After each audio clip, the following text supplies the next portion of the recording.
Hello and welcome to episode 2 of Full Swing Thoughts, a podcast from the Fried Egg, reviewing, recapping the Netflix docuseries Full Swing. It is with Andy Johnson of the Fried Egg and the Shotgun Start, myself, Brendan Porath of the Fried Egg and Shotgun Start podcast, and Joseph LaMagna, a brilliant golf mind, friend of the program, occasional contributor to the Fried Egg.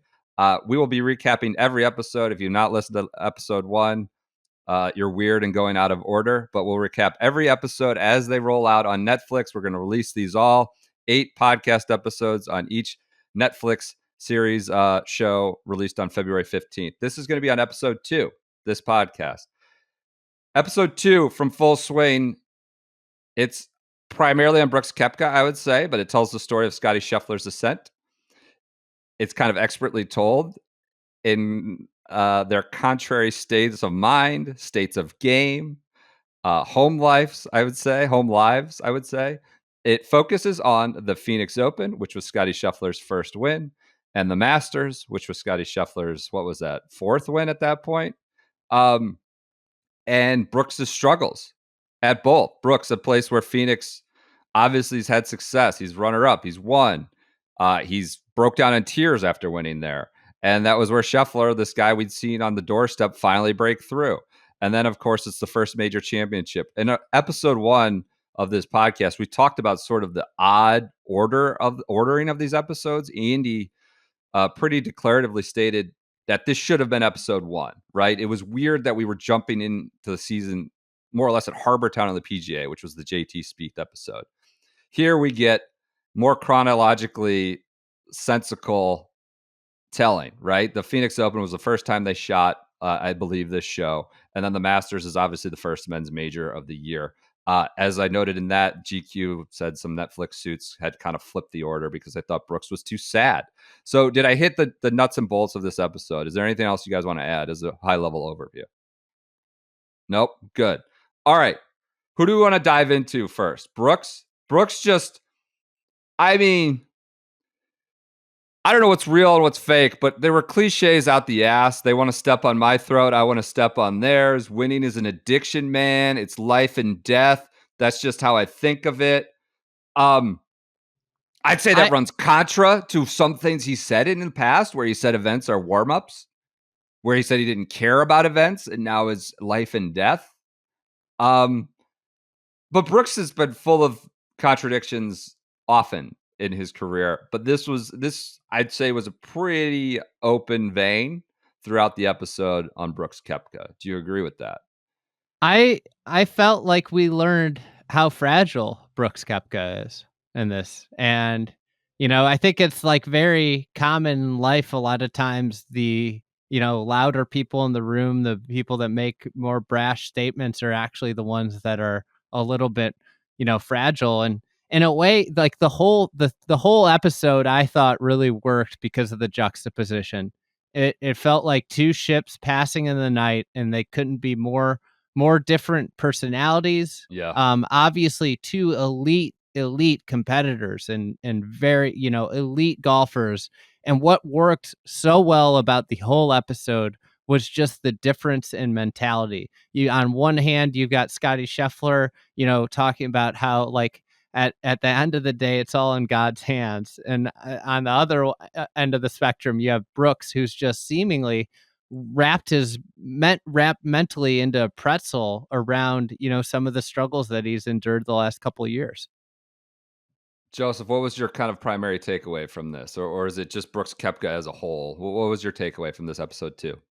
No, I'm going to go off of what Andy said. So I loved episode 2.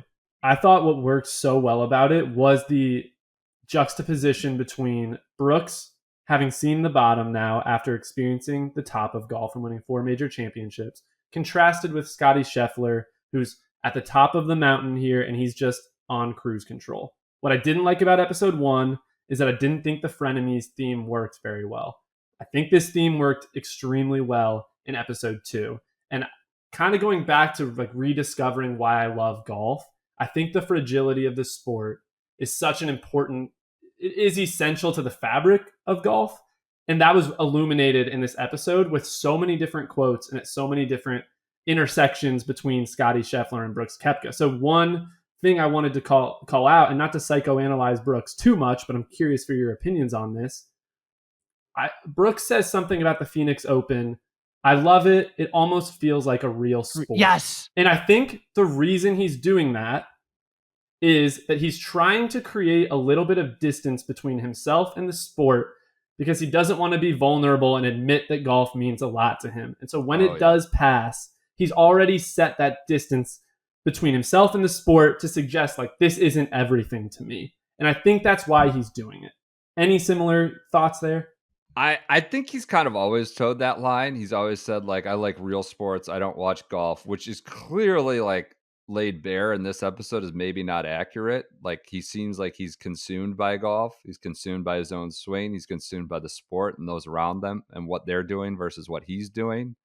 But I love that quote, real sport, in relation to the one early in the episode where he goes, when you're a kid, there's always so many possibilities. And it was talked about how he played baseball in the summer, and then it would come around and play golf in the fall. And it shows him, like, in these his kind of kid days playing baseball and football and other sports. When you're a kid, there's always so many possibilities. And now it feels like those possibilities have constricted him, right? And it's it's consuming him. The possibilities are gone, and his life is one thing. And as someone who's sort of tried to say he's never, like, golf is just not a big part of his life, like, he likes real sports, he's not defined by it, tried to play it too cool, like, I don't care if I win, quite honestly, like the Phoenix Open. He's always tried to delegitimize anything but the majors. And it just seems like it's way more important to him than that. And I do like your characterization of trying to remove himself, the real sport, trying to put some distance there, because maybe it's on the end. Maybe it's on the out. And real quick, Andy, but he says something like, when I was playing my best, and I'm not a big stats guy, but I think I was best in the world from inside 8 feet. He goes out of his way to put down certain elements of golf. Like, why even include the line, I'm not a big stats guy? Why would you preface, I was the best in the world from 8 feet with that? He goes out of his way to put down the sport of golf. And I think he's trying to create that distance and not be vulnerable to the fact that golf is his life. I mean, one of the things that I kind of took away along these lines is just, like, how different Brooks Koepka is in a traditional press conference versus Brooks Koepka when the Netflix cameras are rolling at home. Yeah. And how vulnerable he was in this versus the, they have that press conference after the Phoenix Open where he falls short and just didn't play good enough. He's Cameron usual Morfitt, right? I think he's yeah. kind of a dick. Man, when he says man, like, that's just so condescending. But go ahead.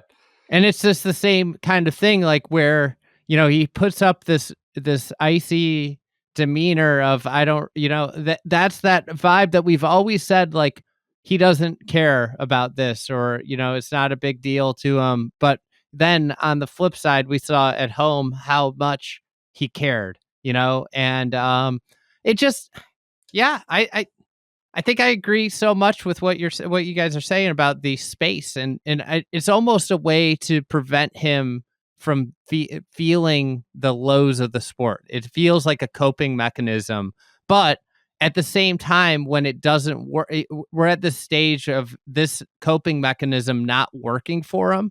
And I think it's this episode shows so much of him questioning what he's doing and how he's going about it. And it, the fragility of the sport, like the idea that it can all fall apart, because this was not, he had this great quote where he talked about, when you have it, you never feel like you're going to lose it. And when you don't, you feel like you'll never get it back.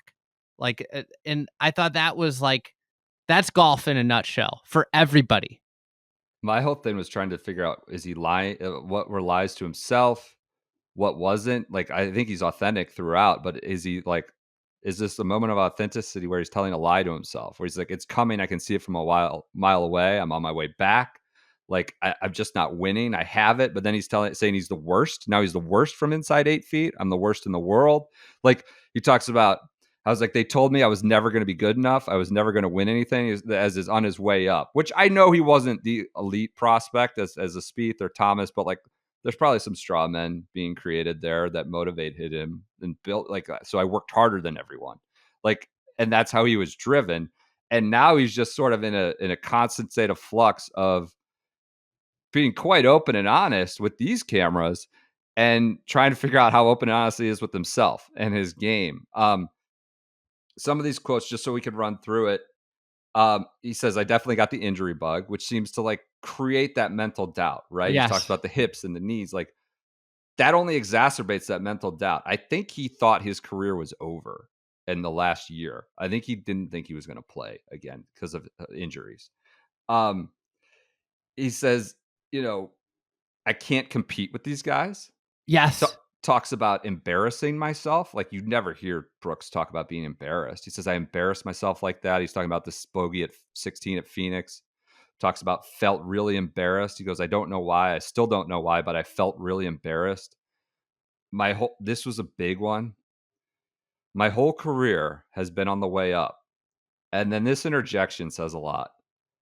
I don't want to say that I'm on the other side. It's like, it seems like maybe it's like that Foley quote from the last one with Spieth. Like he has the potential to be great again. Like that's kind of an admittance that maybe he is on the other side saying that. I don't want to say I'm on the other side, but we're going down now and we need to figure out how the fuck to get out of this thing before it gets too late.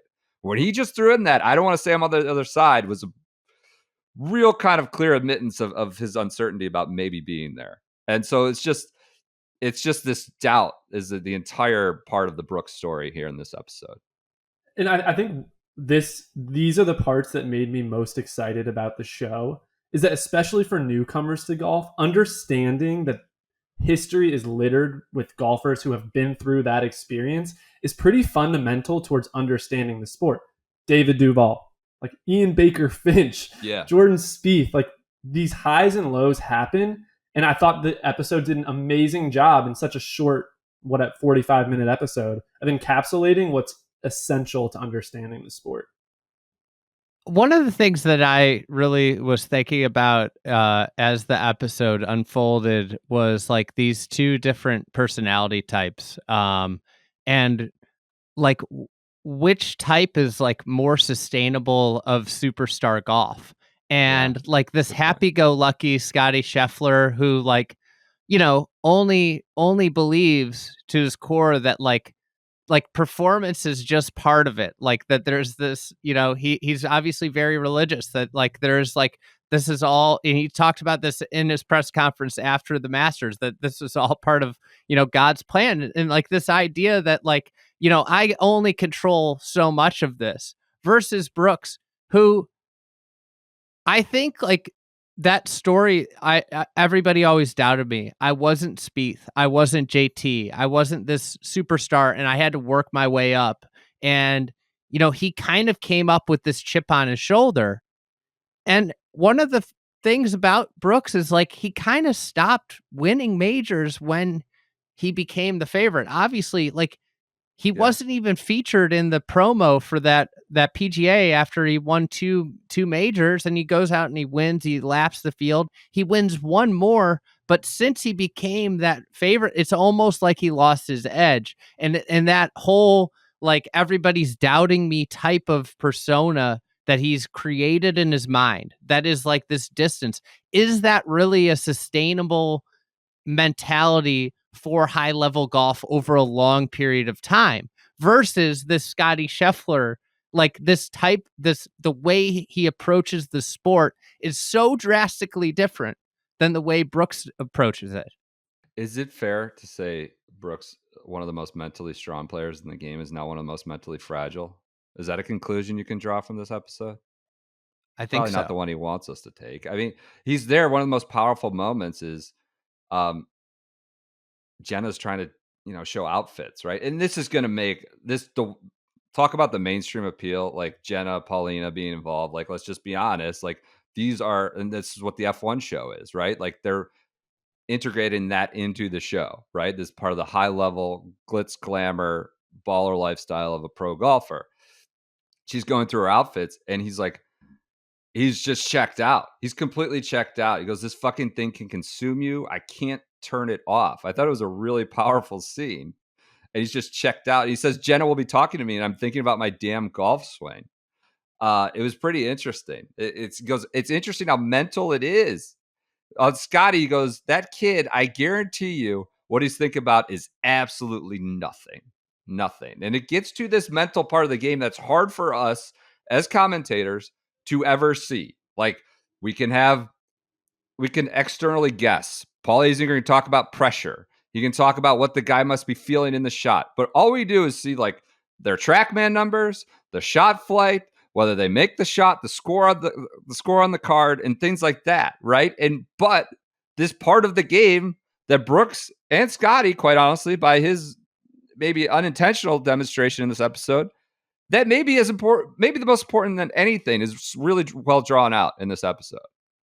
And so this was not mentioned in the episode, but a powerful moment I will remember from the 2022 Masters is I know Scottie Scheffler, before his round, admitted he was crying. Yeah. And he said to his wife, like, I'm not sure if I can do this. I'm not sure if I'm capable of winning. And she said something back to him like, whether you win or not, I'm still going to love you. And I'm still going to love you 10 years from now. And like how that was what he needed to hear to go out and win. He shared that with the media. And when you contrast that with how guarded Brooks is in pretending like golf is not important to him, they couldn't be more opposite. And I will always say I think Scottie Scheffler has one of the strongest mental games in golf. I think his relationship with Ted Scott is powerful. And when they're standing on the tee at the Masters, recounting a story of Meredith, Scottie's wife, spilling popcorn on the hotel bed, and they're laughing with each other. That's funny. You need moments like that to kind of relax you, to get comfortable and go out and play an elite round of golf. And then Scottie Scheffler won. Like, I don't think these things are always coincidental. I had popcorn in my bed rolling around in your boxers. He's getting the salty popcorn crumbs. That was a good story. I'm glad they got that. It was added. How amusing was it how they cut from like Brooks's mansion with Jenna and the pool, and then they cut to like Scottie and Meredith going to the coffee shop. Shout out Fairgrounds Coffee. Told. Awesome place, because you got like 12. Every one of those you can pick from like 12 different local brews. But it was just like an incredible, very powerful transition of like, yeah, these guys are so different.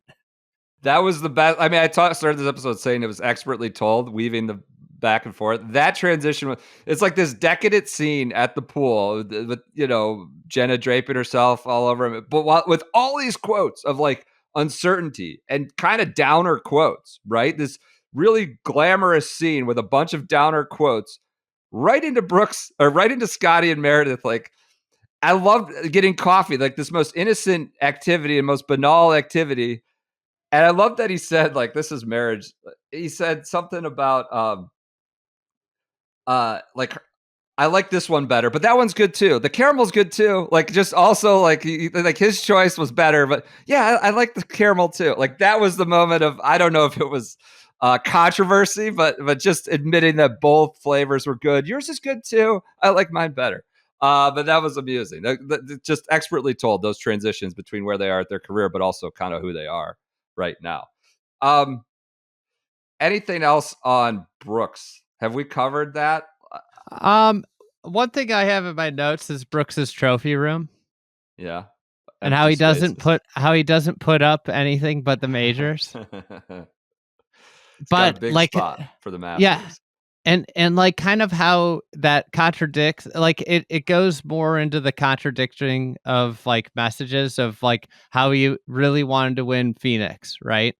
Yeah. Like you could tell he really wanted to win Phoenix, but then he's like, it continues to be like he refuses to admit to himself that like every win is important,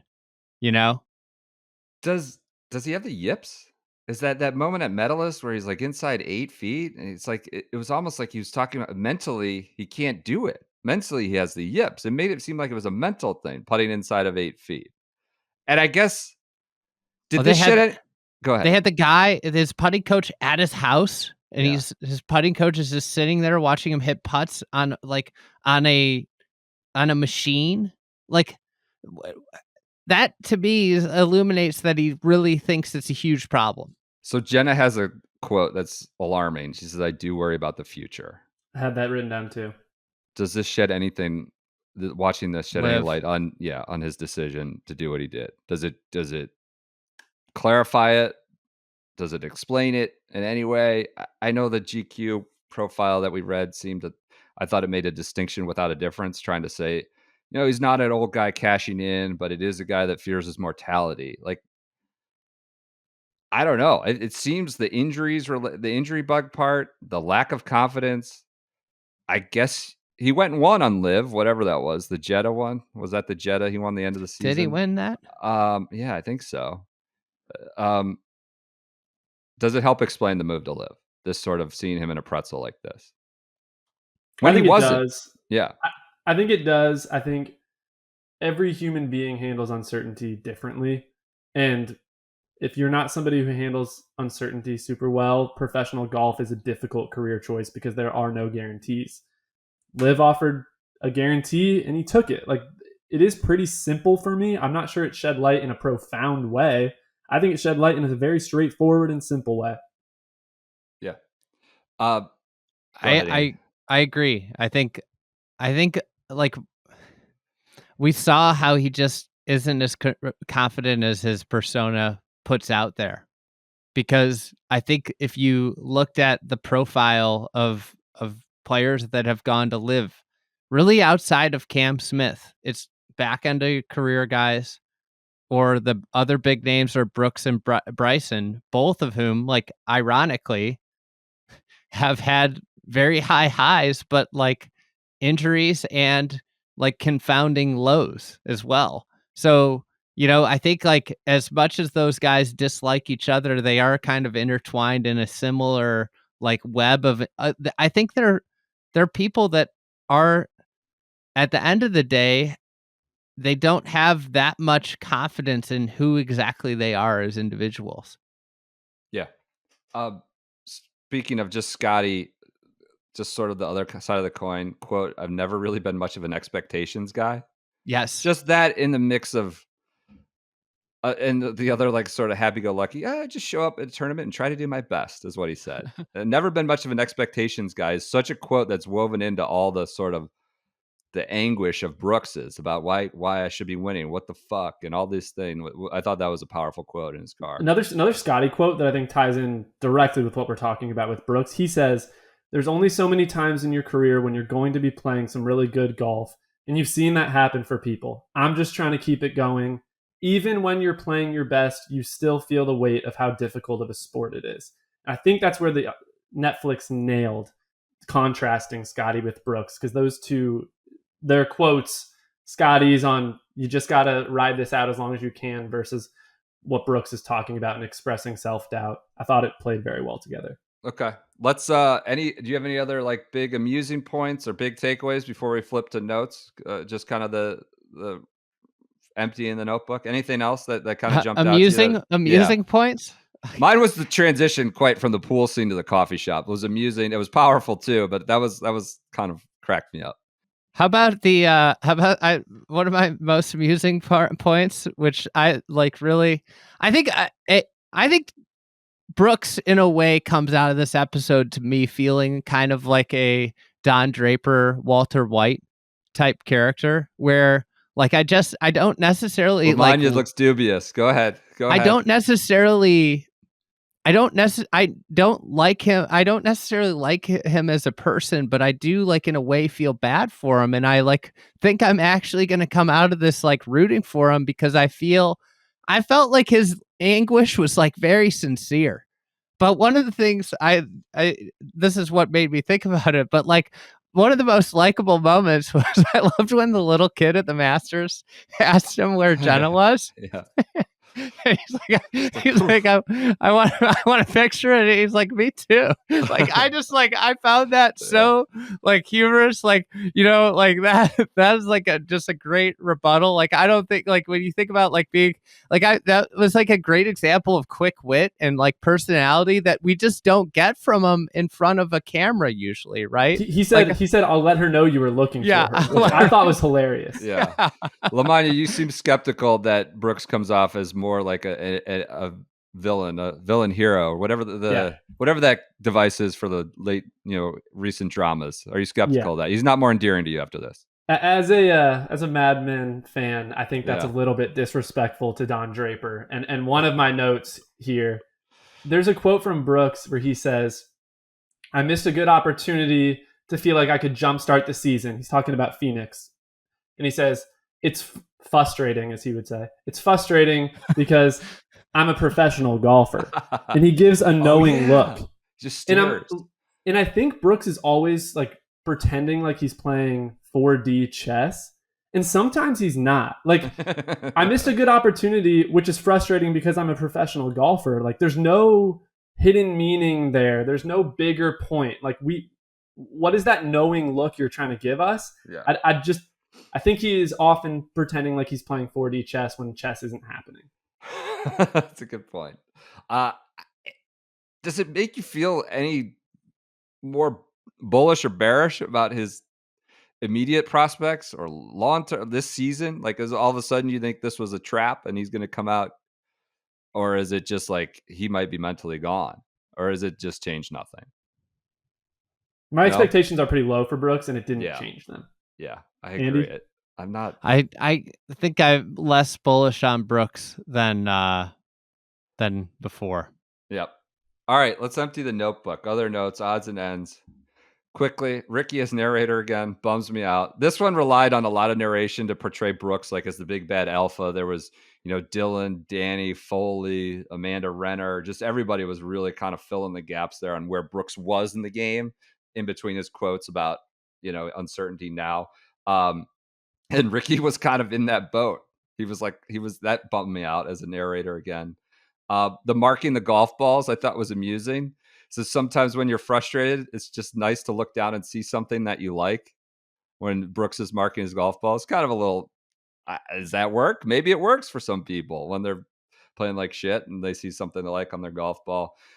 The Phoenix Open scenes made me feel old and just not interested in it. I'm not condemning the party. I'm not saying, like, there's just a lot of, I don't need to be a part of it. Any other notes you guys got? I got a bunch of them.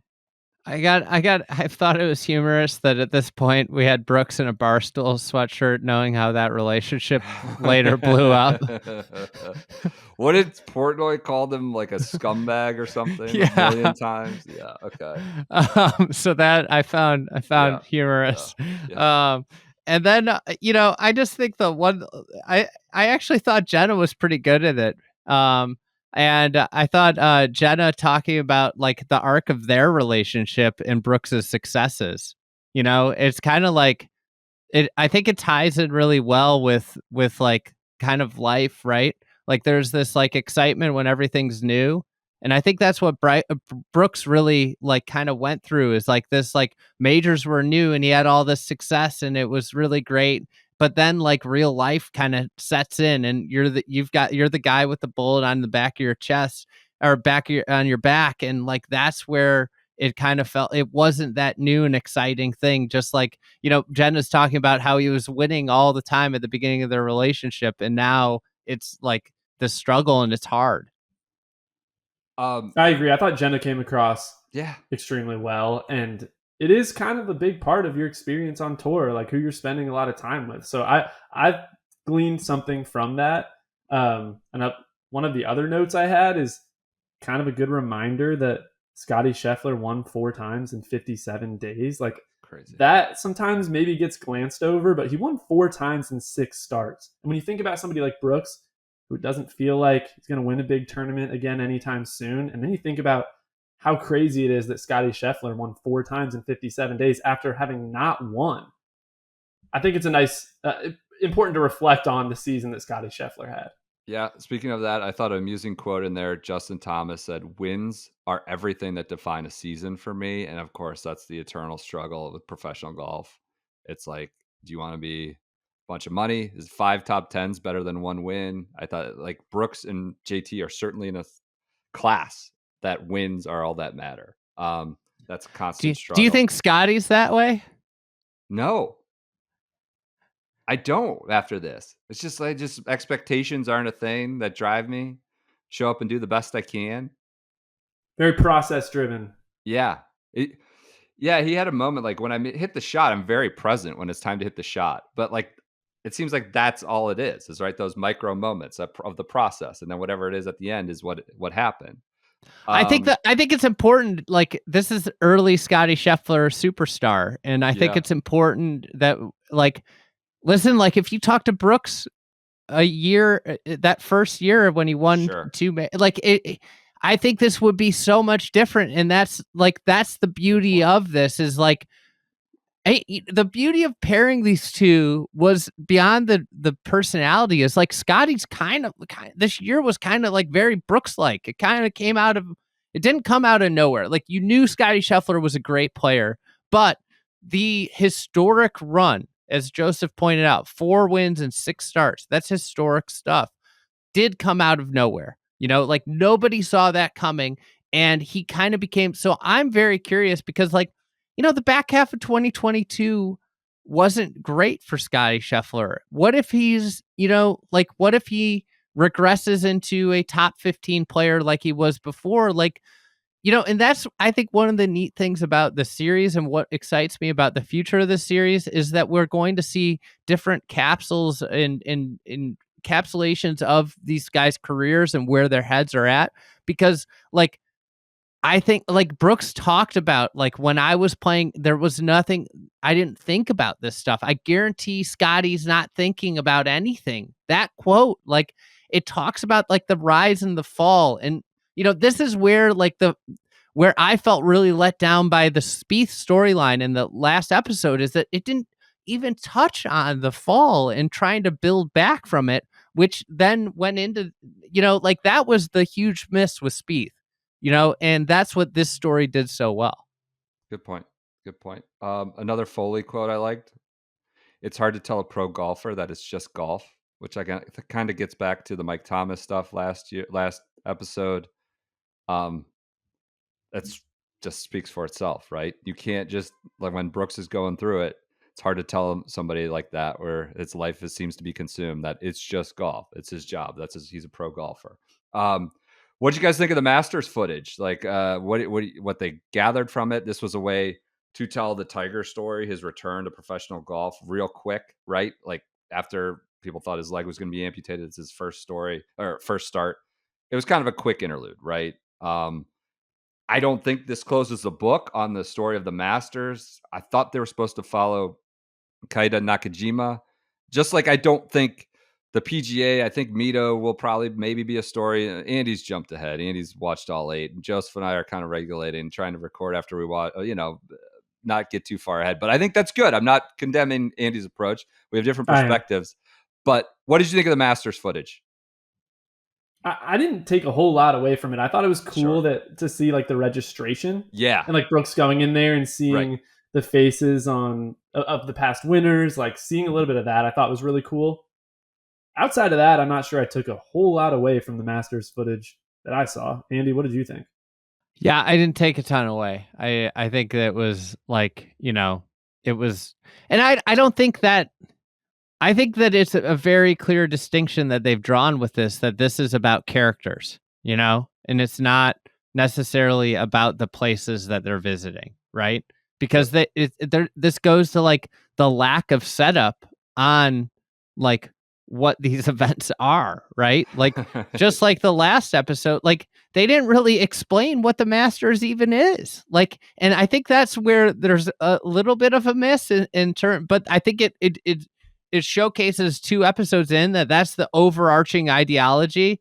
And like, I don't, we'll see how this thing keeps going as we keep talking about this, but could this be, this was done in partnership with the PGA Tour, is de-emphasizing the majors, a Oh, I long-term like it. strategy. You Ah, know that spice I it up think here. if you want to look at the credits of PGA Tour employees on the credits, There we so I go.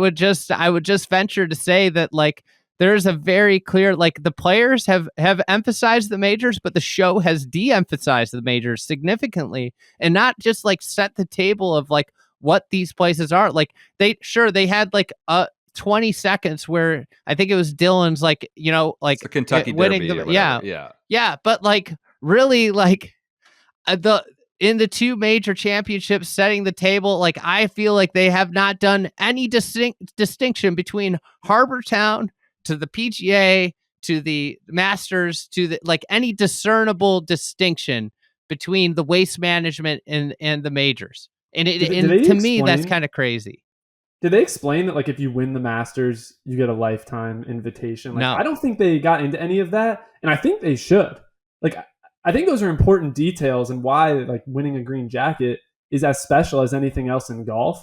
That's a glaring miss in my the opinion. the way I would describe this, like, you know, if you watch the tennis one, like the majors are such the focus of the tennis one. And I think golf's more similar to that than F1, right? Where you have like Definitely. all your events, right? That are Right. all equal. But one organization involved with golf would like you to think that all the events are equal. And that seems that and Is there I did not thumb on the plan scale situation going I on did here? not plan on, but like you know, the tennis one, the first two episodes are only about Australian Open. Right. You know, Right.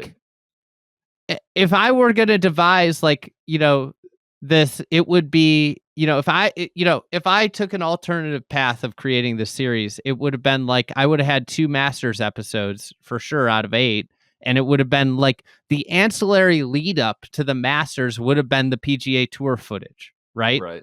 Right. This this is the PGA Tour being placed equally alongside the majors, which is the one thing. I mean, like if I was gonna have one criticism about um this episode was like the lack of emphasis on the Masters. And people might disagree with me, but Yep. Any other notes you got? It's an interesting theory as we get into episode 2, 3, early in part of the series. Any other notes you guys want to clear out, or have we hit everything? Good. Maybe cliche.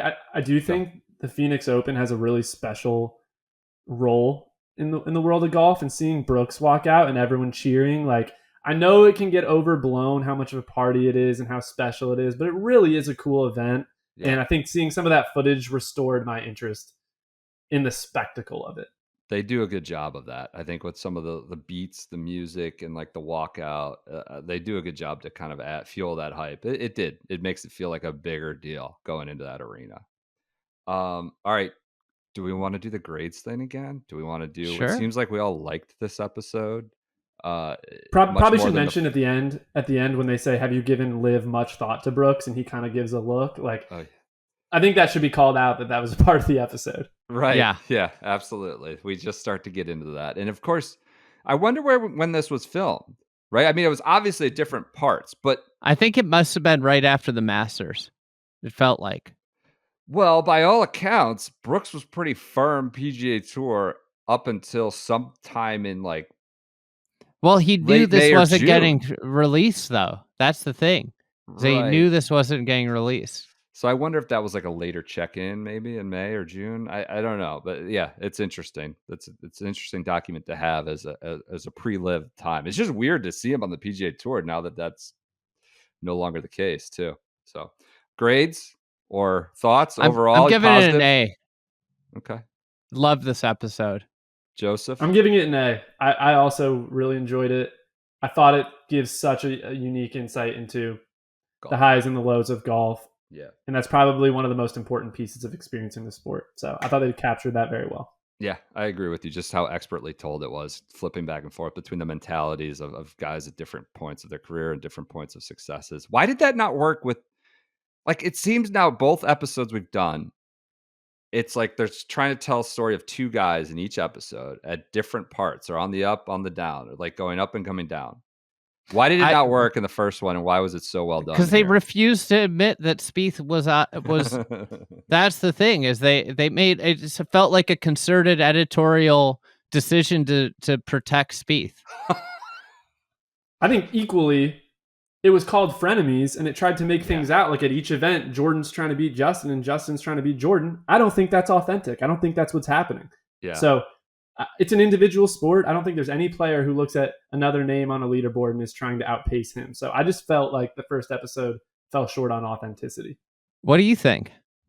I think the Spieth stuff was just kind of empty-ish, right? We didn't get a lot of Spieth. Like it just wasn't a good contrast to whatever they were trying to tell with JT, or at least a substantive contrast.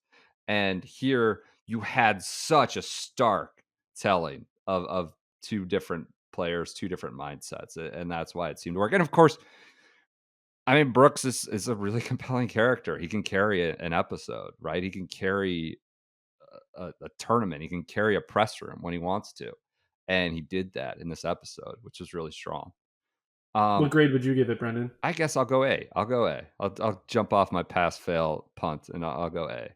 I think the thing with all of them that we've gotten outside of Jordan is, as you hit on, is substance, right? And we got the substance. The thing is, we got the JT substance more through Mike Thomas than JT, and maybe it's just, it's part of like the difficulty of telling these stories. If like Brooks, I think Brooks could have easily been very boring, but he opened up and he let everybody in. And I think that, to me, was kind of the shocking thing about this, was just how open he was, given, how closed off he usually is. And I think that's the tough thing, right? Is like, that I feel like there wasn't a secondary, now that I'm thinking back to episode 1, like, was there a secondary Spieth talker like that? And I think that might have done the biggest harm. Is for JT, they had Mike Thomas, but who was the person that was giving us Spieth insight? Because I don't think anybody else from his camp was even willing to probably talk.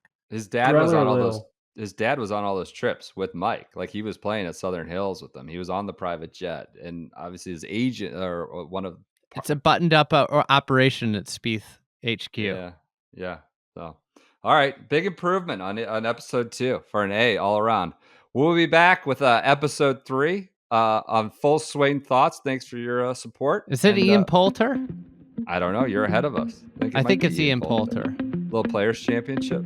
Is that what it is? Yeah. Maybe some of that. All right, we'll be back with episode 3.